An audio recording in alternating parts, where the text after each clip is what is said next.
جی السلام علیکم ورحمۃ اللہ وبرکاتہ۔ یہ ایک بہن کا سوال ہے۔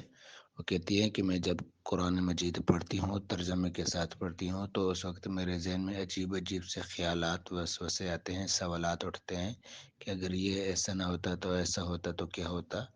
تو اس حوالے سے رہنمائی کریں۔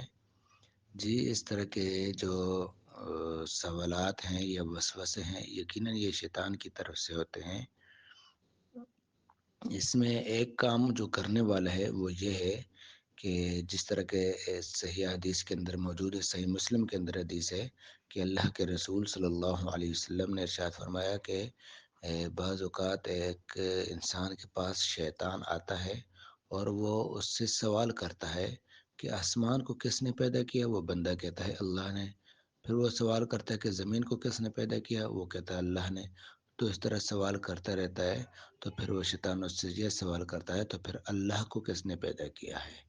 اور بعض روایات میں یہ ہے کہ بندے لوگ آپس میں ایک دوسرے سے سوال کرتے رہتے ہیں کہ فلاں کو کس نے پیدا کیا، فلاں کو کس نے پیدا کیا، اور آخر میں وہ یہ سوال کرتے ہیں کہ پھر اللہ کو کس نے پیدا کیا۔ تو پیارے نبی صلی اللہ علیہ وسلم کا جو ارشاد گرامی ہے کہ اگر کسی بندے کو ایسا وسوسہ آئے تو اس کے بارے میں آپ کے دو حکم موجود ہے صحیح مسلم کی حدیث کے اندر ہی۔ ایک حکم یہ ہے کہ آپ نے فرمایا اس کو چاہیے کہ وہ یہ کہے کہ آمنت باللہ و رسول ہے، کہ میں اللہ اور اس کے رسول پر ایمان لاتا ہوں۔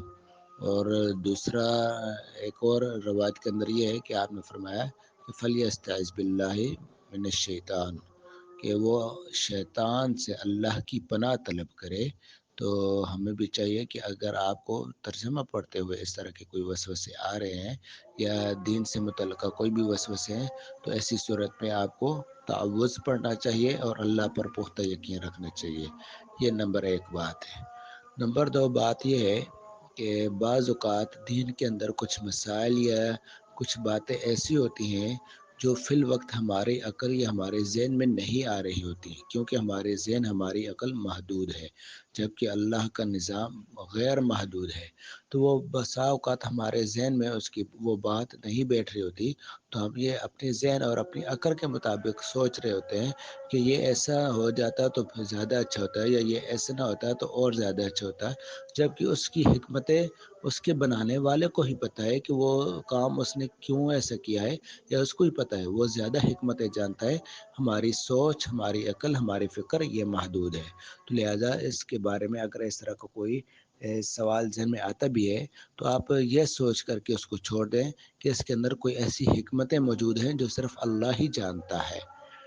تیسری بات یہ ہے کہ ترجمہ پڑھتے ہوئے ساتھ اگر آپ تفسیر رکھیں، کوئی بہترین اچھی تفسیر رکھ لیں اور اس کا مطالعہ کریں، تو آپ کے بہت سارے سوالات کے جوابات آپ کو مل جائیں گے، آپ کے اشکالات حل ہو جائیں گے۔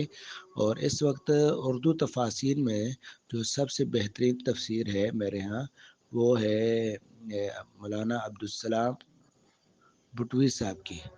وہ بہت بہترین تفسیر ہے، اس کا مطالعہ کریں، یا پھر صلاح الدین یوسف صاحب کی تفسیر ہے، اس کا مطالعہ کریں۔ تو ساتھ کوئی نہ کوئی تفسیر رکھ لیں تو آپ کے اشکالات حل ہوتے رہیں گے۔ جزاک اللہ خیر۔ السلام علیکم۔